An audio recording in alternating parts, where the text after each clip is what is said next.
ਅਧਿਆਇ 5। ਭੀੜ ਨੂੰ ਵੇਖ ਕੇ ਯਿਸੂ ਇੱਕ ਪਹਾੜ ਉੱਤੇ ਚੜ੍ਹ ਗਿਆ ਅਤੇ ਜਦੋਂ ਉਹ ਬੈਠ ਗਿਆ ਤਾਂ ਉਸ ਦੇ ਚੇਲੇ ਉਸ ਦੇ ਕੋਲ ਆ ਗਏ। ਫਿਰ ਉਹ ਆਪਣਾ ਮੂੰਹ ਖੋਲ੍ਹ ਕੇ ਉਹਨਾਂ ਨੂੰ ਸਿੱਖਿਆ ਦੇਣ ਲੱਗਾ। ਧੰਨ ਉਹ ਜਿਹੜੇ ਦਿਲੋਂ ਗਰੀਬ ਹਨ, ਕਿਉਂਕਿ ਸਵਰਗ ਰਾਜ ਉਹਨਾਂ ਦਾ ਹੈ।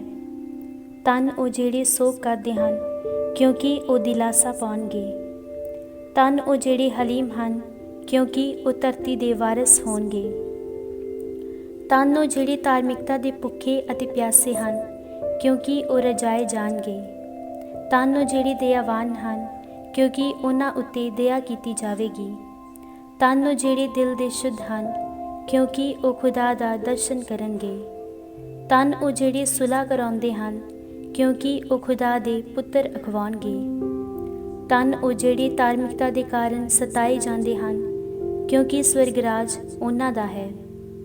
ਧੰਨ ਹੋ ਤੁਸੀਂ ਜਦੋਂ ਲੋਕ ਮੇਰੇ ਕਾਰਨ ਤੁਹਾਡੇ ਬਾਰੇ ਬੁਰਾ ਭਲਾ ਕਹਿਣਗੇ, ਤੁਹਾਡੇ ਉੱਤੇ ਜ਼ੁਲਮ ਕਰਨਗੇ ਅਤੇ ਤੁਹਾਡੇ ਉੱਤੇ ਹਰ ਤਰ੍ਹਾਂ ਦੇ ਝੂਠੇ ਇਲਜ਼ਾਮ ਲਾਉਣਗੇ। ਆਨੰਦਿਤ ਹੋਵੋ ਅਤੇ ਖੁਸ਼ੀ ਮਨਾਓ, ਕਿਉਂਕਿ ਸਵਰਗ ਵਿੱਚ ਤੁਹਾਡਾ ਇਨਾਮ ਵੱਡਾ ਹੋਵੇਗਾ, ਕਿਉਂਕਿ ਲੋਕਾਂ ਨੇ ਨਬੀਆਂ ਉੱਤੇ ਜੋ ਤੁਹਾਥੋਂ ਪਹਿਲਾਂ ਸਨ ਇਸੇ ਤਰ੍ਹਾਂ ਜ਼ੁਲਮ ਕੀਤੇ। ਤੁਸੀਂ ਧਰਤੀ ਦਾ ਲੂਣ ਹੋ, ਪਰ ਜੇਕਰ ਲੂਣ ਹੀ ਫਿੱਕਾ ਪੈ ਜਾਵੇ ਤਾਂ ਉਸ ਦਾ ਸਵਾਦ ਕਿਸ ਤਰ੍ਹਾਂ ਬਹਾਲ ਕੀਤਾ ਜਾਵੇਗਾ।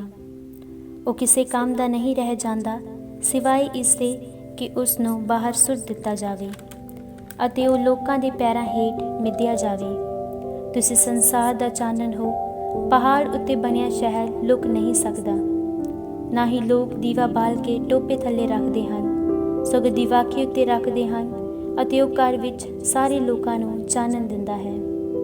ਤੁਹਾਡਾ ਚਾਨਣ ਲੋਕਾਂ ਦੇ ਸਾਹਮਣੇ ਇਸ ਤਰ੍ਹਾਂ ਚਮਕੇ ਕਿ ਤੁਹਾਡੇ ਭਲੇ ਕੰਮਾਂ ਨੂੰ ਵੇਖਣ ਅਤੇ ਤੁਹਾਡੇ ਬਾਪ ਦੀ ਜੋ ਸਵਰਗ ਵਿੱਚ ਹੈ ਵਡਿਆਈ ਕਰਨ। ਇਹ ਨਾ ਸੋਚੋ ਕਿ ਮੈਂ ਸ਼ਰਾਂ ਅਤੇ ਨਬੀਆਂ ਨੂੰ ਖਤਮ ਕਰਨ ਆਇਆ ਹਾਂ।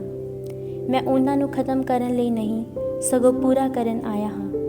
ਮੈਂ ਤੁਹਾਨੂੰ ਸੱਚ ਕਹਿੰਦਾ ਹਾਂ, ਆਕਾਸ਼ ਅਤੇ ਧਰਤੀ ਟਲ ਜਾਣ ਤੱਕ ਵਿਧਾਨ ਵਿੱਚੋਂ ਇੱਕ ਵੀ ਮਾਤਰਾ ਜਾਂ ਇੱਕ ਵੀ ਬਿੰਦੀ ਟਲ ਨਹੀਂ ਜਾਵੇਗੀ, ਜਦ ਤੱਕ ਸਭ ਕੁਝ ਪੂਰਾ ਨਾ ਹੋ ਜਾਵੇ। ਇਸ ਲਈ ਜੋ ਕੋਈ ਉਹਨਾਂ ਆਗਿਆਵਾਂ ਵਿੱਚੋਂ ਇੱਕ ਛੋਟੀ ਤੋਂ ਛੋਟੀ ਨੂੰ ਵੀ ਪੂਰਾ ਕਰਨ ਵਿੱਚ ਢਿੱਲ ਕਰਦਾ ਹੈ ਅਤੇ ਦੂਜਿਆਂ ਨੂੰ ਇਸੇ ਤਰ੍ਹਾਂ ਕਰਨਾ ਸਿਖਾਉਂਦਾ ਹੈ, ਉਹ ਸਵਰਗ ਰਾਜ ਵਿੱਚ ਸਭ ਤੋਂ ਛੋਟਾ ਸਮਝਿਆ ਜਾਵੇਗਾ। ਪਰ ਜੋ ਕੋਈ ਉਹਨਾਂ ਦੀ ਪਾਲਣਾ ਕਰਦਾ ਹੈ ਅਤੇ ਹੋਰਨਾਂ ਨੂੰ ਪਾਲਣਾ ਕਰਨੀ ਸਿਖਾਉਂਦਾ ਹੈ, ਉਹ ਸਵਰਗ ਰਾਜ ਵਿੱਚ ਵੱਡਾ ਸਮਝਿਆ ਜਾਵੇਗਾ। ਮੈਂ ਤੁਹਾਨੂੰ ਕਹਿੰਦਾ ਹਾਂ, ਜਦ ਤੱਕ ਤੁਹਾਡੀ ਧਾਰਮਿਕਤਾ ਧਰਮ ਗ੍ਰੰਥੀਆਂ ਅਤੇ ਫਰੀਸੀਆਂ ਦੀ ਧਾਰਮਿਕਤਾ ਤੋਂ ਅੱਗੇ ਨਹੀਂ ਵੱਧਦੀ, ਤਾਂ ਤੁਸੀਂ ਕਦੀ ਵੀ ਸਵਰਗ ਰਾਜ ਵਿੱਚ ਦਾਖਲ ਨਹੀਂ ਹੋਵੋਗੇ। ਤੁਸੀਂ ਸੁਣਿਆ ਹੈ ਕਿ ਤੁਹਾਡੇ ਪੁਰਖਿਆਂ ਨੂੰ ਇਹ ਕਿਹਾ ਗਿਆ ਹੈ, ਤੁਸੀਂ ਕਤਲ ਨਹੀਂ ਕਰਨਾ ਅਤੇ ਜੋ ਕੋਈ ਕਤਲ ਕਰਦਾ ਹੈ ਉਹ ਦੋਸ਼ੀ ਠਹਿਰਾਇਆ ਜਾਵੇਗਾ। ਪਰ ਮੈਂ ਤੁਹਾਨੂੰ ਕਹਿੰਦਾ ਹਾਂ, ਜੋ ਕੋਈ ਆਪਣੇ ਭਰਾ ਨਾਲ ਗੁੱਸਾ ਕਰਦਾ ਹੈ ਉਹ ਦੋਸ਼ੀ ਠਹਿਰਾਇਆ ਜਾਵੇਗਾ। ਜੋ ਕੋਈ ਆਪਣੇ ਭਰਾ ਦੀ ਨਿੰਦਾ ਕਰਦਾ ਹੈ ਉਹ ਸਭਾ ਵਿੱਚ ਜ਼ਿੰਮੇਵਾਰ ਠਹਿਰਾਇਆ ਜਾਵੇਗਾ। ਅਤੇ ਜੋ ਕੋਈ ਕਹਿੰਦਾ ਹੈ ਓਏ ਮੂਰਖਾ, ਉਹ ਨਰਕ ਦੀ ਅੱਗ ਦਾ ਦੋਸ਼ੀ ਠਹਿਰਾਇਆ ਜਾਵੇਗਾ। ਇਸ ਲਈ ਜੇਕਰ ਤੁਸੀਂ ਵੇਦੀ 'ਤੇ ਆਪਣੀ ਪੀਣ ਚੜਾ ਰਹੇ ਹੋ ਅਤੇ ਤੁਹਾਨੂੰ ਉੱਥੇ ਚੇਤਾ ਆਵੇ ਕਿ ਤੁਹਾਡੇ ਭਰਾ ਨੂੰ ਤੁਹਾਡੇ ਨਾਲ ਕੋਈ ਗਿਲਾ ਹੈ, ਤਾਂ ਆਪਣੀ ਪੇਂਟ ਉੱਥੇ ਹੀ ਵੇਦੀ ਅੱਗੇ ਛੱਡ ਦਿਓ ਅਤੇ ਪਹਿਲਾਂ ਜਾ ਕੇ ਆਪਣੇ ਭਰਾ ਨਾਲ ਸੁਲ੍ਹਾ ਕਰੋ ਅਤੇ ਫਿਰ ਆ ਕੇ ਆਪਣੀ ਪੇਂਟ ਚੜਾਓ। ਆਪਣੇ ਮੁਦਈ ਨਾਲ ਅਦਾਲਤ ਨੂੰ ਜਾਂਦੇ ਸਮੇਂ ਹੀ ਛੇਤੀ ਨਾਲ ਸਮਝੌਤਾ ਕਰ ਲਵੋ, ਨਹੀਂ ਤਾਂ ਉਹ ਤੁਹਾਨੂੰ ਨਿਆਂਕਾਰ ਦੇ ਹਵਾਲੇ ਕਰ ਦੇਵੇਗਾ ਅਤੇ ਨਿਆਂਕਾਰ ਤੁਹਾਨੂੰ ਦਰੋਗੇ ਦੇ ਹਵਾਲੇ ਕਰ ਦੇਵੇਗਾ ਅਤੇ ਤੁਸੀਂ ਕੈਦਖਾਨੇ ਵਿੱਚ ਸੁੱਟੇ ਜਾਵੋਗੇ। ਮੈਂ ਤੁਹਾਨੂੰ ਸੱਚ-ਸੱਚ ਕਹਿੰਦਾ ਹਾਂ, ਜਦ ਤੱਕ ਤੁਸੀਂ ਕੌਡੀ ਚੁਕਾ ਨਹੀਂ ਦਿਓਗੇ, ਤੁਸੀਂ ਉੱਥੋਂ ਨਿਕਲ ਨਹੀਂ ਪਾਓਗੇ। ਤੁਸੀਂ ਸੁਣਿਆ ਹੈ ਕਿ ਇਹ ਕਿਹਾ ਗਿਆ ਸੀ, ਤੁਸੀਂ ਵਿਭਚਾਰ ਨਾ ਕਰਨਾ। ਪਰ ਮੈਂ ਤੁਹਾਨੂੰ ਕਹਿੰਦਾ ਹਾਂ ਕਿ ਹਰ ਕੋਈ ਜੋ ਬੁਰੀ ਨਜ਼ਰ ਨਾਲ ਕਿਸੇ ਔਰਤ ਵੱਲ ਵੇਖਦਾ ਹੈ, ਉਸਨੇ ਆਪਣੇ ਦਿਲ ਵਿੱਚ ਉਸ ਨਾਲ ਵਿਭਚਾਰ ਕਰ ਲਿਆ। ਜੇਕਰ ਤੁਹਾਡੀ ਸੱਜੀ ਅੱਖ ਤੁਹਾਡੇ ਲਈ ਪਾਪ ਦਾ ਕਾਰਨ ਬਣਦੀ ਹੈ, ਤਾਂ ਉਸ ਨੂੰ ਕੱਢ ਕੇ ਸੁੱਟ ਦਿਓ। ਤੁਹਾਡਾ ਸਾਰਾ ਸਰੀਰ ਨਰਕ ਵਿੱਚ ਸੁੱਟੇ ਜਾਣ ਨਾਲੋਂ ਤਾਂ ਬਿਹਤਰ ਹੈ ਕਿ ਤੁਹਾਡੇ ਅੰਗਾਂ ਵਿੱਚੋਂ ਇੱਕ ਦਾ ਨਾਸ਼ ਹੋ ਜਾਵੇ। ਜੇਕਰ ਤੁਹਾਡਾ ਸੱਜਾ ਹੱਥ ਤੁਹਾਡੇ ਲਈ ਪਾਪ ਦਾ ਕਾਰਨ ਬਣਦਾ ਹੈ ਤਾਂ ਉਸ ਨੂੰ ਵੱਢ ਕੇ ਸੁੱਟ ਦਿਓ।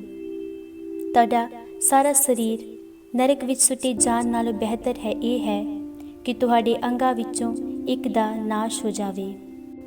ਇਹ ਵੀ ਕਿਹਾ ਗਿਆ ਸੀ, ਜੋ ਕੋਈ ਆਪਣੀ ਪਤਨੀ ਨੂੰ ਤਲਾਕ ਦਿੰਦਾ ਹੈ ਉਸ ਨੂੰ ਤਲਾਕ ਪੱਤਰ ਦੇ ਦੇਵੇ। ਪਰ ਮੈਂ ਤੁਹਾਨੂੰ ਕਹਿੰਦਾ ਹਾਂ ਕਿ ਹਰ ਕੋਈ ਜੋ ਆਪਣੀ ਪਤਨੀ ਨੂੰ ਸਿਵਾਏ ਵਿਭਚਾਰ ਬੇਵਫਾਈ ਦੀ ਬਿਨਾ 'ਤੇ ਤਲਾਕ ਦਿੰਦਾ ਹੈ ਉਹ ਉਸ ਤੋਂ ਵਿਭਚਾਰ ਕਰਵਾਉਂਦਾ ਹੈ, ਅਤੇ ਜੋ ਕੋਈ ਤਲਾਕਸ਼ੁਦਾ ਇਸਤਰੀ ਨਾਲ ਵਿਆਹ ਕਰਦਾ ਹੈ ਉਹ ਵਿਭਚਾਰ ਕਰਦਾ ਹੈ। ਤੁਸੀਂ ਇਹ ਵੀ ਸੁਣਿਆ ਹੈ ਕਿ ਤੁਹਾਡੇ ਪੁਰਖਿਆਂ ਨੂੰ ਇਹ ਕਿਹਾ ਗਿਆ ਸੀ, ਝੂਠੀ ਸਹੁੰ ਨਾ ਚੁੱਕਣਾ, ਸਗੋਂ ਪ੍ਰਭੂ ਅੱਗੇ ਚੁੱਕੀ ਸਹੁੰ ਨੂੰ ਪੂਰਾ ਕਰਨਾ। ਪਰ ਮੈਂ ਤੁਹਾਨੂੰ ਕਹਿੰਦਾ ਹਾਂ, ਸਹੁੰ ਬਿਲਕੁਲ ਨਹੀਂ ਚੁੱਕਣਾ, ਨਾ ਸਵਰਗ ਦੀ, ਕਿਉਂਕਿ ਉਹ ਖੁਦਾ ਦਾ ਸਿੰਘਾਸਨ ਹੈ, ਨਾ ਹੀ ਧਰਤੀ ਦੀ, ਕਿਉਂਕਿ ਉਹ ਖੁਦਾ ਦੇ ਪੈਰਾਂ ਦੀ ਚੌਂਕੀ ਹੈ, ਨਾ ਹੀ ਯਰੂਸ਼ਲਮ ਦੀ, ਕਿਉਂਕਿ ਉਹ ਮਹਾਨ ਬਾਦਸ਼ਾਹ ਦਾ ਸ਼ਹਿਰ ਹੈ। ਤੁਸੀਂ ਆਪਣੇ ਸਿਰ ਦੀ ਵੀ ਸਹੁੰ ਨਾ ਚੁੱਕਣਾ, ਕਿਉਂਕਿ ਤੁਸੀਂ ਉਸ ਦਾ ਇੱਕ ਵਾਲ ਵੀ ਕਾਲਾ ਜਾਂ ਚਿੱਟਾ ਨਹੀਂ ਕਰ ਸਕਦੇ ਹੋ। ਤੁਹਾਡੀ ਗੱਲ ਬਸ ਇੰਨੀ ਹੀ ਹੋਵੇ, ਹਾਂ ਜਾਂ ਨਾ। ਇਸ ਤੋਂ ਵੱਧ ਜੋ ਵੀ ਹੈ ਉਹ ਸ਼ੈਤਾਨ ਵੱਲੋਂ ਆਉਂਦਾ ਹੈ। ਤੁਸੀਂ ਸੁਣਿਆ ਹੈ ਕਿ ਇਹ ਕਿਹਾ ਗਿਆ ਸੀ, ਅੱਖ ਦੇ ਬਦਲੇ ਅੱਖ ਤੇ ਦੰਦ ਦੇ ਬਦਲੇ ਦੰਦ। ਪਰ ਮੈਂ ਤੁਹਾਨੂੰ ਕਹਿੰਦਾ ਹਾਂ, ਜੋ ਬੁਰਾ ਹੈ ਉਸ ਦਾ ਵਿਰੋਧ ਨਾ ਕਰਨਾ। ਸਗੋਂ ਜੇਕਰ ਕੋਈ ਤੁਹਾਡੀ ਸੱਜੀ ਗੱਲ 'ਤੇ ਚਪੇੜ ਮਾਰੇ ਤਾਂ ਦੂਜੀ ਵੀ ਉਸ ਵੱਲ ਫੇਰ ਦਿਓ। ਜੇਕਰ ਕੋਈ ਮੁਕੱਦਮਾ ਕਰਕੇ ਤੁਹਾਡਾ ਕੁੜਤਾ ਲੈਣਾ ਚਾਹੇ ਤਾਂ ਉਸ ਨੂੰ ਆਪਣੀ ਚਾਦਰ ਵੀ ਦੇ ਦਿਓ। ਜੇਕਰ ਕੋਈ ਤੁਹਾਨੂੰ ਜ਼ਬਰਦਸਤੀ 1 ਮੀਲ ਲੈ ਜਾਵੇ ਤਾਂ ਤੁਸੀਂ ਉਸ ਨਾਲ 2 ਮੀਲ ਚਲੇ ਜਾਓ। ਜੋ ਤੁਹਾਡੇ ਕੋਲੋਂ ਮੰਗਦਾ ਹੈ ਉਸ ਨੂੰ ਦੇ ਦਿਓ, ਅਤੇ ਜੋ ਤੁਹਾਡੇ ਕੋਲੋਂ ਉਧਾਰ ਮੰਗਦਾ ਹੈ ਉਸ ਨੂੰ ਇਨਕਾਰ ਨਾ ਕਰੋ। ਤੁਸੀਂ ਸੁਣਿਆ ਹੈ ਕਿ ਇਹ ਕਿਹਾ ਗਿਆ ਸੀ, ਤੁਸੀਂ ਆਪਣੇ ਗੁਆਂਢੀ ਨੂੰ ਪਿਆਰ ਕਰੋ ਅਤੇ ਆਪਣੇ ਦੁਸ਼ਮਣ ਨੂੰ ਨਫ਼ਰਤ ਕਰੋ। ਪਰ ਮੈਂ ਤੁਹਾਨੂੰ ਕਹਿੰਦਾ ਹਾਂ, ਤੁਸੀਂ ਆਪਣੇ ਦੁਸ਼ਮਣਾਂ ਨੂੰ ਪਿਆਰ ਕਰੋ ਅਤੇ ਆਪਣੇ ਉੱਤੇ ਜ਼ੁਲਮ ਕਰਨ ਵਾਲਿਆਂ ਲਈ ਪ੍ਰਾਰਥਨਾ ਕਰੋ, ਤਾਂ ਜੋ ਤੁਸੀਂ ਆਪਣੇ ਬਾਪ ਦੀ ਜੋ ਸਵਰਗ ਵਿੱਚ ਹੈ ਸੰਤਾਨ ਠਹਿਰੋ, ਕਿਉਂਕਿ ਉਹ ਬੁਰਿਆਂ ਅਤੇ ਭਲਿਆਂ ਦੋਹਾਂ ਉੱਤੇ ਆਪਣਾ ਸੂਰਜ ਚਮਕਾਉਂਦਾ ਹੈ, ਧਰਮੀਆਂ ਅਤੇ ਬੇਧਰਮੀਆਂ ਦੋਹਾਂ ਉੱਤੇ ਆਪਣਾ ਮੀਂਹ ਵਰਾਉਂਦਾ ਹੈ। ਕਿਉਂਕਿ ਜੇਕਰ ਤੁਸੀਂ ਉਹਨਾਂ ਨੂੰ ਪਿਆਰ ਕਰਦੇ ਹੋ ਜੋ ਤੁਹਾਨੂੰ ਪਿਆਰ ਕਰਦੇ ਹਨ ਤਾਂ ਤੁਹਾਡੇ ਲਈ ਕੀ ਇਨਾਮ ਹੋ ਸਕਦਾ ਹੈ? ਕੀ ਮਸੂਲੀਏ ਵੀ ਇਸੇ ਤਰ੍ਹਾਂ ਨਹੀਂ ਕਰਦੇ? ਜੇਕਰ ਤੁਸੀਂ ਆਪਣੇ ਭੈਣ ਭਰਾਵਾਂ ਨੂੰ ਹੀ ਨਮਸਤੇ ਕਰਦੇ ਹੋ ਤਾਂ ਤੁਸੀਂ ਦੂਜਿਆਂ ਨਾਲੋਂ ਕੀ ਵੱਧ ਕਰਦੇ ਹੋ? ਕਿ ਗੈਰ ਯਹੂਦੀ ਵੀ ਇਸ ਤਰ੍ਹਾਂ ਨਹੀਂ ਕਰਦੇ? ਇਸ ਲਈ ਤੁਸੀਂ ਪੂਰਨ ਬਣੋ ਜਿਵੇਂ ਤੁਹਾਡਾ ਅਸਮਾਨੀ ਬਾਪ ਪੂਰਨ ਹੈ।